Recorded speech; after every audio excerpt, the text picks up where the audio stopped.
Tonight's video is presented by Glenn Smith Chevrolet GMC in Opelika. Get ready to smile. Hello, baseball fans. You're watching On Deck with Tyler Redmond. Well, hey everybody, and thank you for tuning in. Really do appreciate it. No announcement tonight. We're just wanting to talk baseball. Late night, but a jam-packed show. I promise you, we got a lot of segments tonight. Of course, the Braves just got done winning 10 games in a row, and who would have thought, after all that has happened this year, whether it's the injuries to the starting rotation, the injuries to the starting lineup, who would have thought that the Braves would rip off 10 in a row at the tail end of the season? It's really odd, I'm not going to lie. It's not going to make this season any easier to swallow, but it is a sign of good things to come, I believe.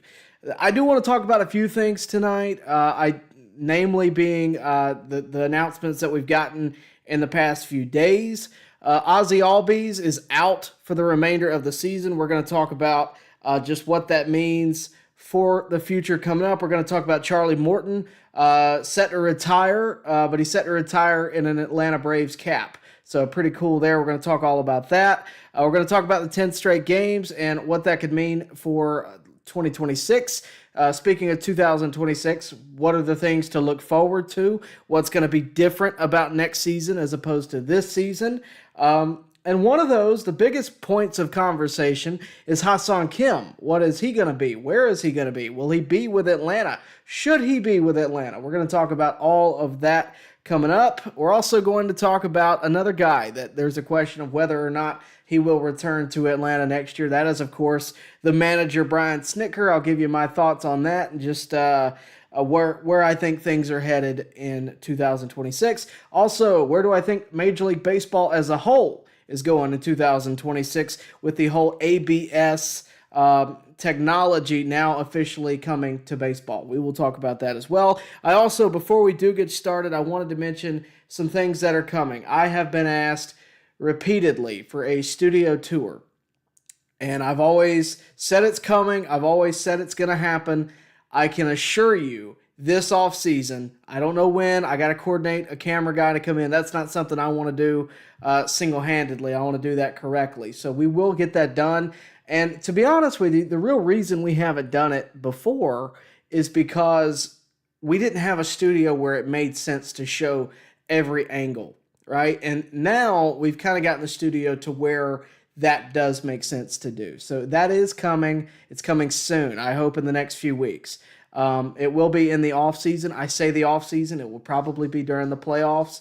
But of course, the Braves are not in the playoffs, so therefore it is indeed the off season. We'll also have some postseason coverage along with additional interviews. If you haven't watched it, I would really encourage you to go see the interview with Dave Bristol, former Atlanta Brave manager under Ted Turner, also former Cincinnati Reds manager. I mean, this is a guy who watched Johnny Bench debut and put him in the lineup as a 19-year-old rookie. He had Pete Rose very young. He had Tony Perez.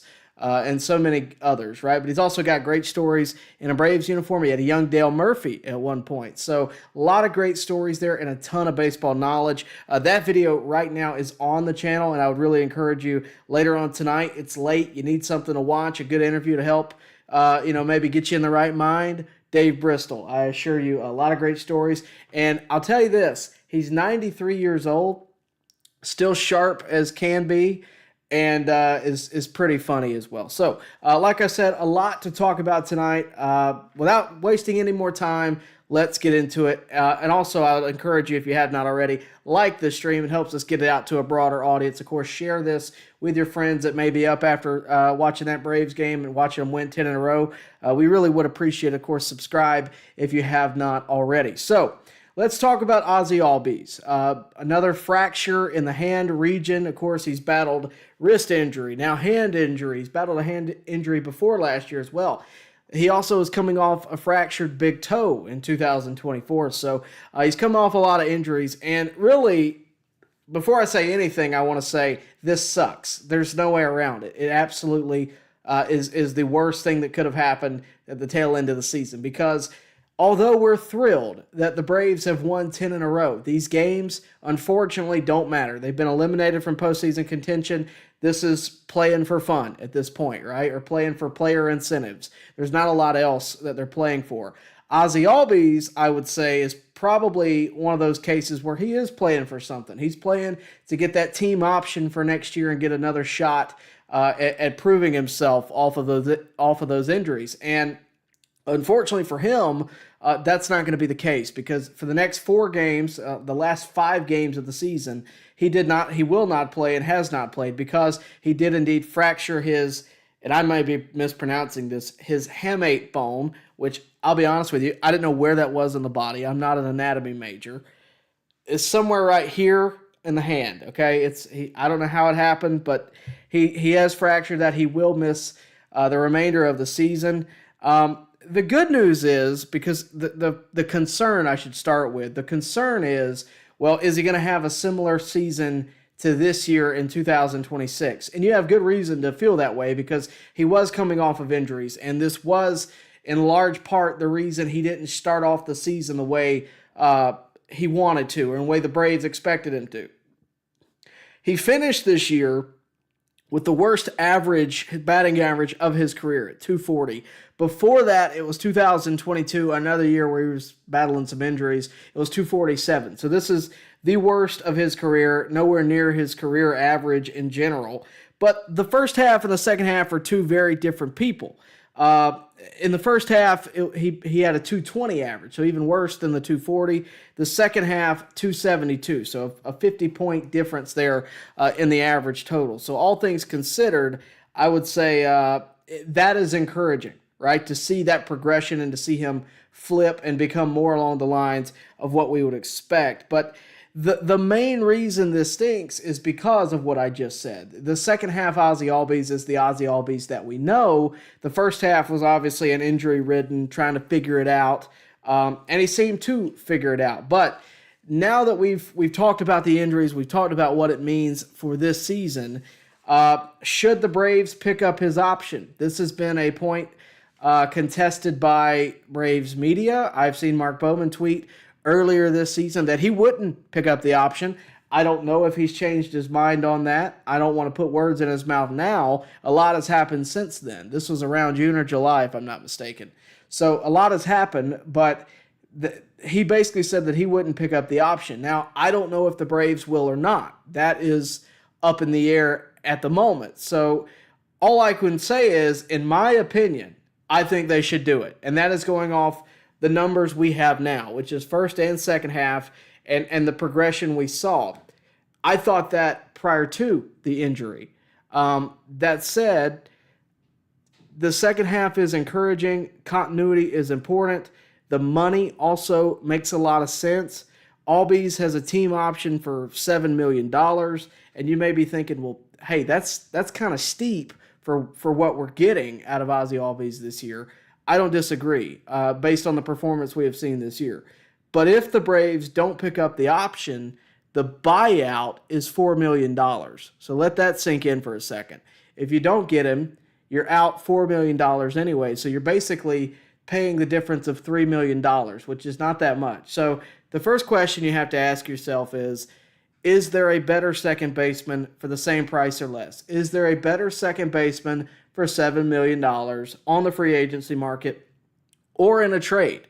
You have to ask yourself that question. I think it's going to be tough to come by that anyway.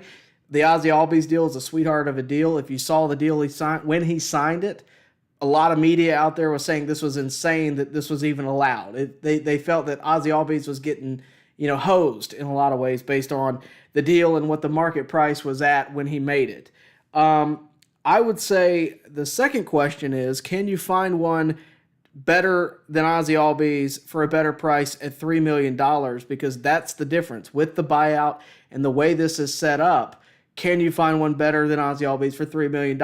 I'll flat out tell you, absolutely not. I thought that back in June. I thought it back in July, because I figured eventually the injuries are going to wear off. Hopefully, that's not always the case, but gladly we saw that they did. Now, this is also a situation where we've now seen a hand injury, and the question becomes, well, what now?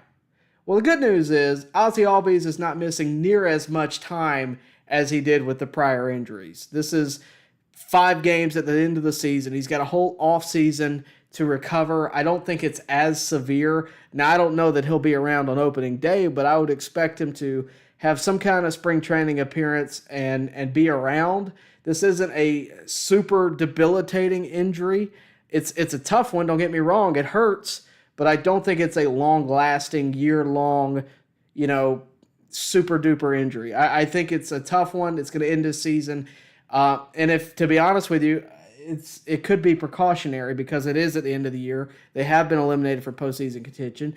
And if the Braves are smart, they're playing for 2026 at this point. So the other aspect of this is if you were to explore the trade market for a second baseman, do you really want to give up prospects for a second baseman when you can sign Ozzy Albies with the team option for 1 more year and see what he gives you and take a chance on him?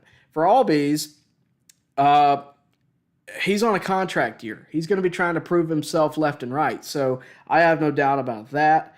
What it will come down to really is, are the Braves ready to invest a lot of money now that the luxury tax is behind us?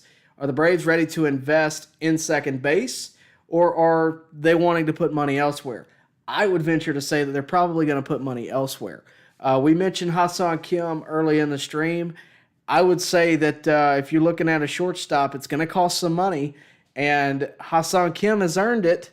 We can talk more about him later, but Ha Seong Kim has definitely earned it. But all things considered, when you're looking at second base, nobody on the free agent market is going to be as affordable for what you're getting than Ozzy Albies.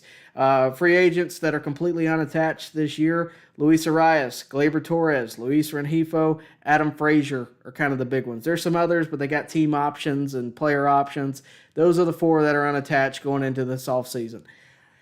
Luis Arias would obviously be a great get, but he's going to cost you.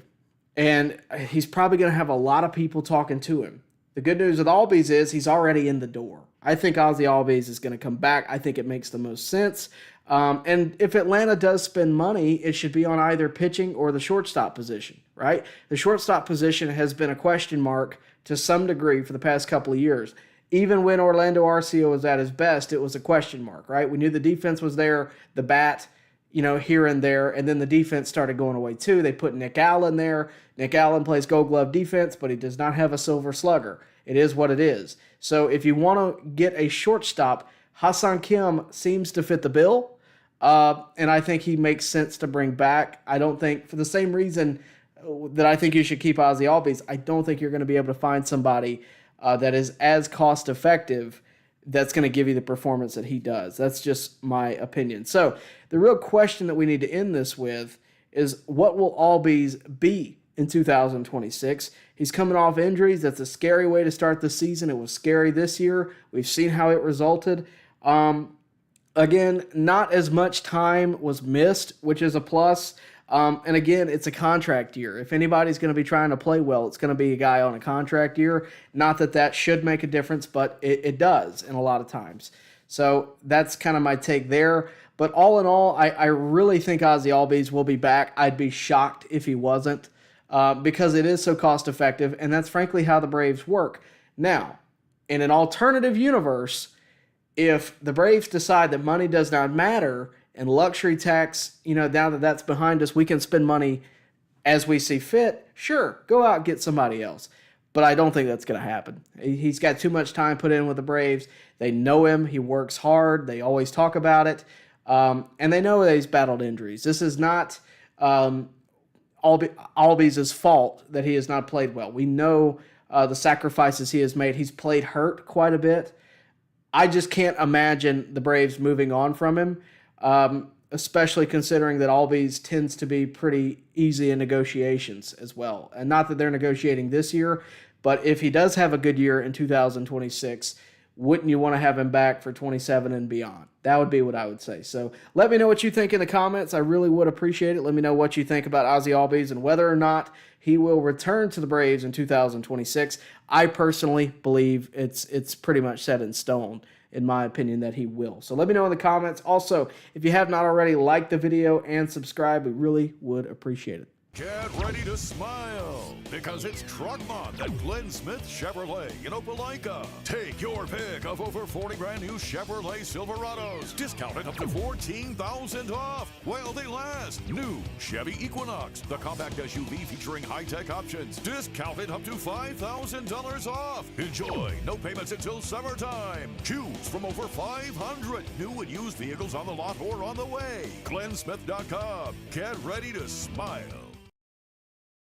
Truckloads of fresh inventory are rolling into GLYNN Smith GMC in Opelika. Take your pick of a massive selection of brand new GMC Sierras, discounted up to $13,250 off. New GMC Terrains, the popular SUV featuring safety, technology, and performance, discounted up to $7,500 off. Enjoy no payments until summertime. Choose from over 500 new and used vehicles on the lot or on the way. GlynnSmith.com. Get ready to smile. Welcome back, guys. Of course, we just got done talking about Ozzie Albies. Let's talk about Charlie Morton. And if you had told me, I don't know, a week ago that I'd be talking about Charlie Morton right now, I don't know that I would have believed you. But Charlie Morton has now been signed to the Braves. They picked up his option. He was DFA'd by the Tigers. Morton is 41 years old, or I should say 41 years young. He is set to retire. That was the plan from the beginning of this season. We heard that from Dave O'Brien earlier today. That is the plan. That was the plan. Now he will have been drafted by the Braves in 2002, debuted for the Braves in 2008, won a World Series with the Braves in 2021, and will retire with the Braves in 2025. Of course, he spent a lot of time in Pittsburgh. He was traded for Nate McLouth back in 2009. Nate McLouth, one of my childhood favorites. That was a nice name to see in the baseball reference today. Atlanta has 2 more games with the Nationals. That includes today. So today and tomorrow, of course, with the Nationals. Then, of course, they will play Pittsburgh at home to finish the regular season and finish the season in general. It's going to be weird not being in the playoffs this year after so many years with a spot, but that's where we're at. This really could be a storybook ending for Morton. And with not a lot of good happening with the Braves, this is nice to see. This is a nice gesture. You see a bobblehead right here, Phil Niekro. Phil Niekro signed a 1-day contract to retire as a Brave, and this is very reminiscent of that, in my opinion. And Niekro always said, you know, I needed it. I needed to have one more game as a Brave. And I would imagine Charlie Morton probably has some similar feelings today as well. I do expect him to pitch against Pittsburgh. I doubt he pitches tomorrow. And the reason is there's a lot of history against Pittsburgh. He'll get to bring 2 of his longest tenured teams together in his final game. And I hope he gets the send-off he deserves because, again, this is a guy who's a 2-time World Series champ, 18 years in the game, longer than that since he's been drafted. Of course, the World Series in 21. He's been so impactful in the clubhouse, and it's just really nice to see the Braves taking a step and making a move like this. And again, obviously the Braves don't have a lot going on. We know that. But to see a move like this just shows you that the Braves are a first-class organization. But look, at the end of the day, best wishes to Charlie Morton in his future, and congrats on a terrific career. And never forget, never ever forget, he struck out Jose Altuve on a broken leg. Just never forget it. Again, best wishes to Charlie, and hopefully he'll be a Hall of Very Good induction in the next few years. I hope to see it. When we get back, we're going to hit the comment section. We're going to talk about some other things, and we're going to wrap this up after that. So stay with us. Get ready to smile because it's Truck Month at GLYNN Smith Chevrolet in Opelika. Take your pick of over 40 brand new Chevrolet Silverados, discounted up to $14,000 off while they last. New Chevy Equinox, the compact SUV featuring high-tech options, discounted up to $5,000 off. Enjoy no payments until summertime. Choose from over 500 new and used vehicles on the lot or on the way. GlynnSmith.com. Get ready to smile. All right, everybody, let's talk about Brian Snitker and what I think is going to happen with him. Do I think he will return in 2026? I do. And I don't have any factual basis of that. I'm going off what we've heard, which is he doesn't feel great about the way he'd be leaving it. And I kind of agree. I wouldn't feel great about that either. I wouldn't want to end on such a bad note, especially when his tenure has been full of such, great moments and great years and great seasons. You have to wonder, is he wishing he walked out on the 23 season? I don't think so. I don't think Snit thinks that way. Either way, Snitker, much like Bobby Cox, Alex Anthopoulos said this earlier in the season, will always have a place within the Braves organization, whether it's in the front office or as manager or as a dignitary, whatever it may be. Of course, Bobby Cox spent quite a while having a voice in, what the team does and how the team operates. I imagine a similar thing will happen with Snit, with a guy who, as Joe Torre called him, a lifer. If you saw that short today, it's a pretty good one. It's on the channel right now. Love speaking with Joe Torre, by the way. But Snit is a guy who bleeds Braves red and blue, right? So I can't imagine him not being with the Braves. But beyond that, I don't think the Braves are in a good place right now to move on from Snit. And a lot of people are going to be like, what? A lot of times when years like this happen, when seasons like this happen, everyone jumps to, fire the coach. College football has this really bad, right? Like, he's on the hot seat. He's on the hot seat. Snit's never been on a hot seat, I don't think. Baseball doesn't work that way. I have a buddy who refuses to watch the Braves until Brian Snitker is fired. That is a direct quote. I talked to him yesterday. He has not watched a game since June. Here's what I'll say. I think Snit will be back. I don't think Snit is to blame for this year by any measure. I don't know that anybody single-handedly is to blame. If you want to blame anybody, I would point at the front office. And I love Alex Anthopoulos. I love what he's done with the Braves. But there was a lot of things that could have been addressed that just weren't in the offseason. A lot of things that weren't addressed at the deadline. If anybody failed, it was them. But at the same time, under the parameters which I'm now sure they were in with the luxury tax, whether they admit it or not, that's how they played it. They were playing cautious to get us to 26 so that they can go nuts with their money and not have near as many luxury tax issues, I should say. That's what I think, and I think this is going to be, I said this earlier in the year, I think this is going to be the intermission of the Braves, playoff window. I think this is just a moot point, in the long stretch of postseason spots, right, year to year. I just can't imagine the Braves coming out next year and being the dead fish that they started this year as. The 0-7 start that, of course, they didn't make the playoffs. It felt like we were dead on arrival. I hope there's no Clemson fans out there, but much like Clemson this year, it just felt like we were dead on arrival. And, it's unfortunate because it didn't feel like we could ever get any momentum going, and I just don't see that being the case next year. Number one, you're going to get a lot of your guys back. Spencer Strider has looked noticeably better. The Braves have played noticeably better. You're going to have Sale back, who's obviously still here. You're going to have Schwellenbach back eventually. AJ Smith-Shawver could be back.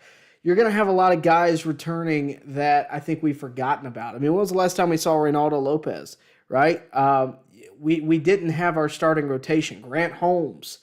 I also think that now with the luxury tax, the Braves could go out and get a few guys, whether that be for the rotation, the bullpen, which I said during the offseason that should be our priority, and I still will sit on that. Nobody could have predicted your entire rotation going out on injury, but I could have predicted the bullpen, and I did predict the bullpen going bad. So all things considered, I think they can go out and get a few guys, but it's going to work well. I see it working well, getting right back on track. This front office does not do a lot of things wrong.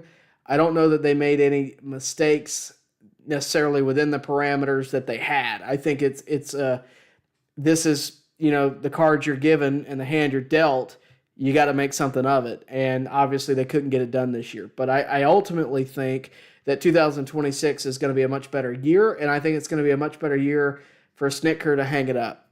So I expect a 1-year extension. I don't think it'll be anything beyond that. But I don't think Snit's ready to go, and I don't think the Braves are ready to not have Snit, because as much as it may be good to get a new voice in the clubhouse, I don't think that makes a lot of sense all the time.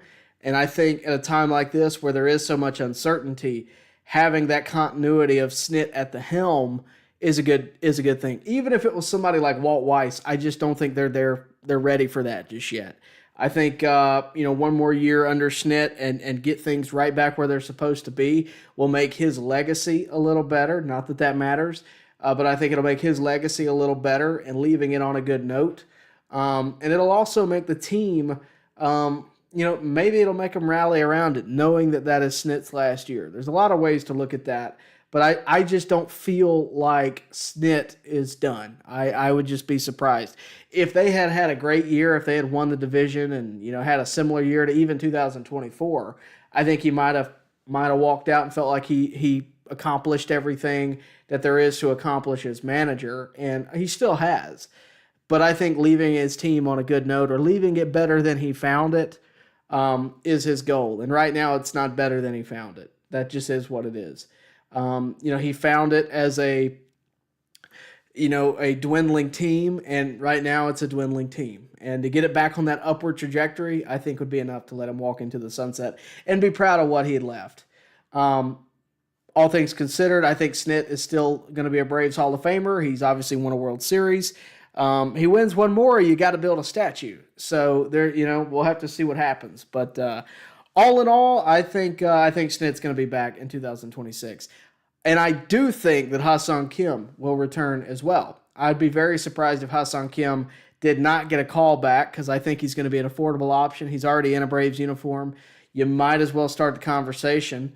I don't think he's going to get near the attention as some other guys, even though the shortstop market is always super duper high. I don't think he's going to get the attention that you're going to see out of other people. That's just my opinion. I imagine Ha Seong Kim will return.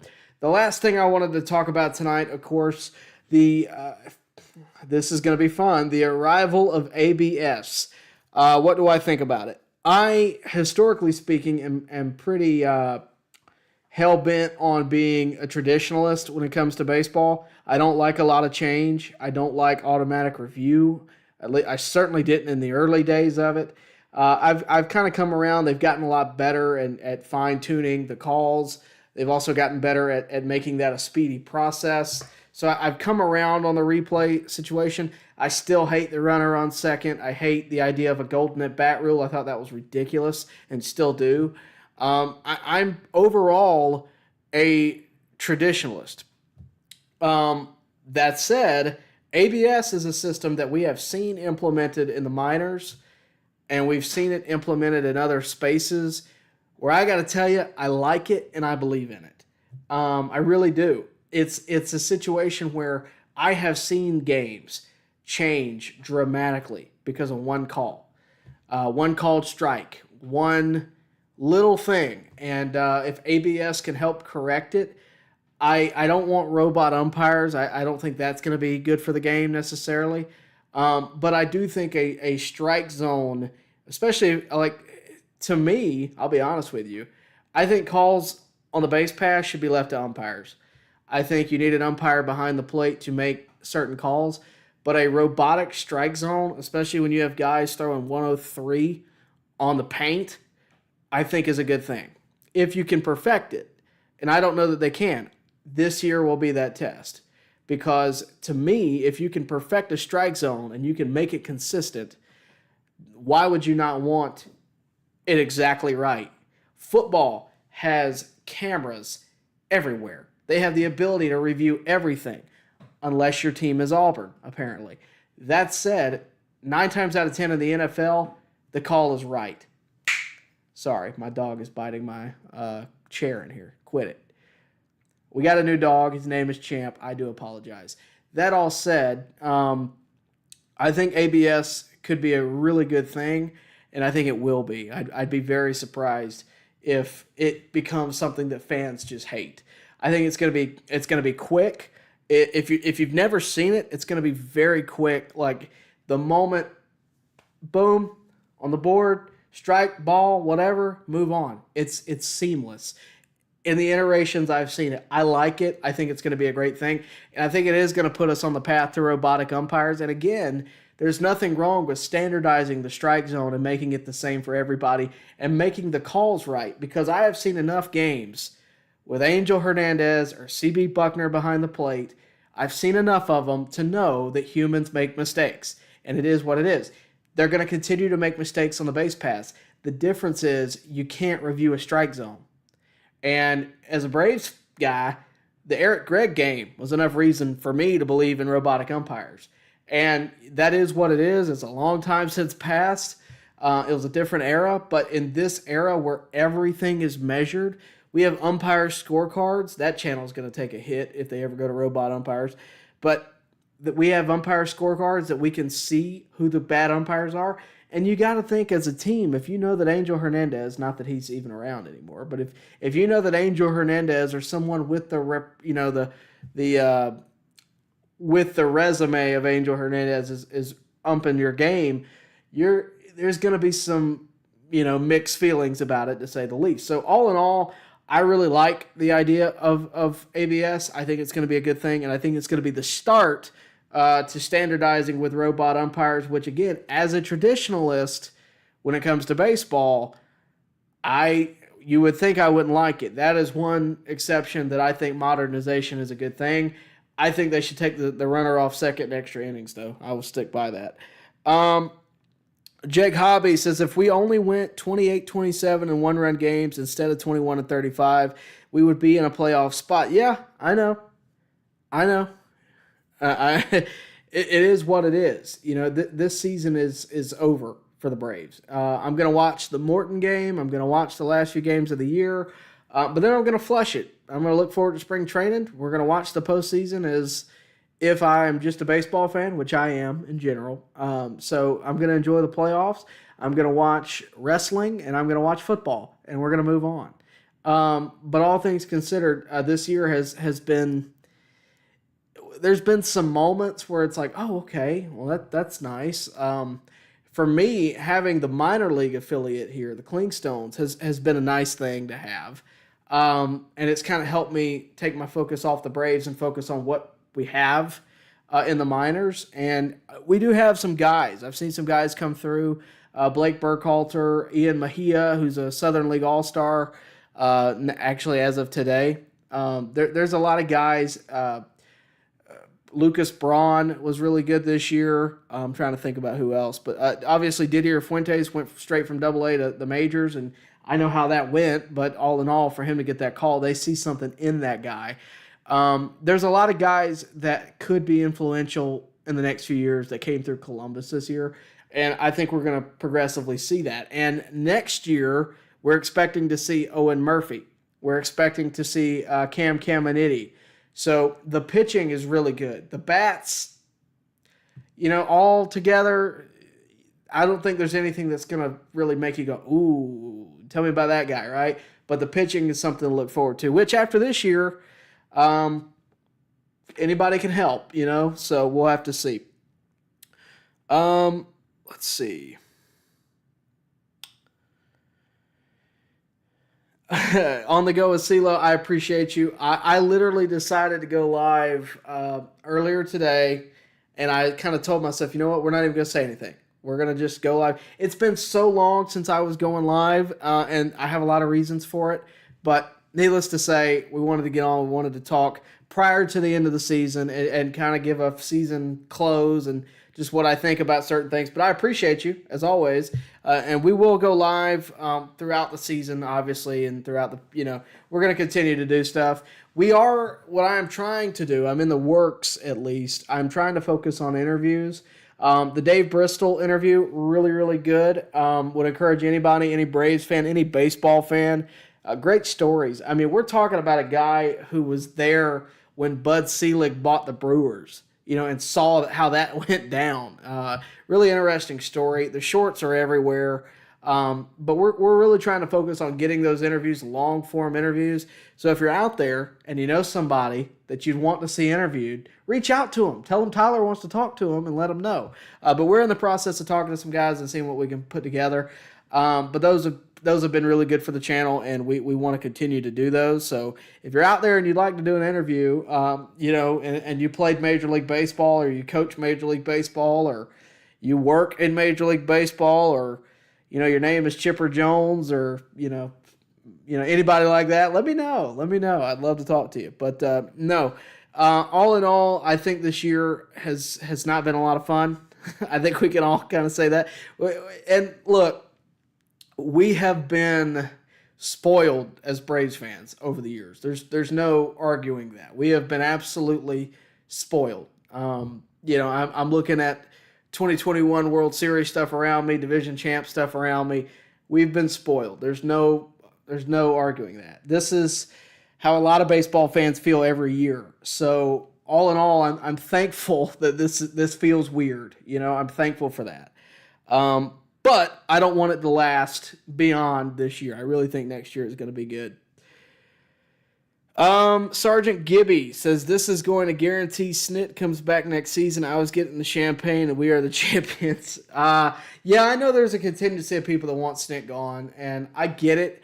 But what I want you to realize is when Snit leaves, I don't think as much is going to change as you think, right? It's not like Snit's going to leave and the Braves are going to decide to put you in the chair or to put someone radically different than Snit in the chair. I don't see that happening. The Braves as an organization operate a certain way. Snit has been here so long, since 2013, or 2014-ish.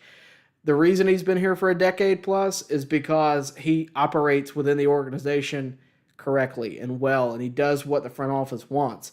And unfortunately, if the next guy comes in and just says, I don't believe in any of that, he's not going to be there very long, And don't be so sure, because Freddie Gonzalez is also in the organization right now, so don't be so sure you want Snit gone. Sergeant Gibby says the Hawks are going to have to carry Atlanta because the Falcons and the Braves are stinking up the joint. Yeah. Man, that Falcons game was rough, wasn't it? Ugh.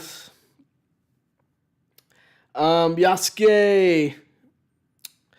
Where was all this heat for Bobby Cox? 14 straight division titles and only one World Series title. Oh, he gets heat every time I post a short that's talking about Bobby Cox, whether it's Leo Mazzoni, myself, or somebody else talking about Bobby Cox. Well, he only won World Series every time. So trust me, he gets heat. Guys, with that out of the way, it's late and I have to get up early in the morning and go to Auburn for Stephen Pearl's introductory press conference as the new Auburn men's basketball coach. So with that, I'm going to bid you adieu and say goodnight. I appreciate all you guys tuning in. Even if you tuned in late, rewind it, watch it from the top, and we're going to have more stuff coming up in the next few weeks. As I mentioned at the top of the show, I've been asked about a studio tour. That's coming. We're going to show off all the memorabilia. I don't care if it takes 30 minutes, 45 minutes. I will walk you around this place. It's not that big, but there's a lot in here that I need to kind of tell you about, maybe tell you some stories of how I got them and that kind of thing. But, that is coming. The studio tour is coming. I've got to organize the guy that's going to come shoot it for me. That's all it is. And if you want to reach out to him, his name and phone number are... I'm just kidding. I'm not going to do that to him. But I will get on to him. I work with him, and I'll tell him you guys are asking about it. So that said, that is coming in the next few weeks. And, of course, we'll have additional interviews and off-season content. There's always off-season content. Where what is the Braves rotation going to look like, lineup going to look like, that kind of thing. Spring training look ahead, spring training coverage. I hope and pray to go back to spring training this year, at least for a couple of days, if nothing else. But I do want to go back, and again, we're going to talk about why things are going to be different next year, because I fundamentally believe that this year's an anomaly. I don't think this is going to happen again next year. So that said, guys, like the video, subscribe to the stream. Really do appreciate it. We'll see you next time right here at On Deck. And before we go, of course, I got to thank my people over at GLYNN Smith Chevrolet GMC in Opelika. They've been a terrific sponsor with us. They have gone through the ups and the downs with us. And, of course, this year has not had a lot of ups. So credit to them for hanging with us throughout the Braves and throughout the Braves' rough year. They're going to be back next year, I'm sure of it. And again, thank you to our sponsors. And we are looking for other sponsors. If you're out there, you own a business, you want us to talk about it, or if you just like to support the channel, we would appreciate it. My email is on the channel right now, Tyler Redmond on deck at gmail.com. If you know somebody that may want to support the channel, we really would appreciate it. With that said, guys, thank you so much for watching, and we'll see you next time right here at On Deck. Baseball fans, make sure you like and share this video and subscribe to this channel. As always, thank you for your support.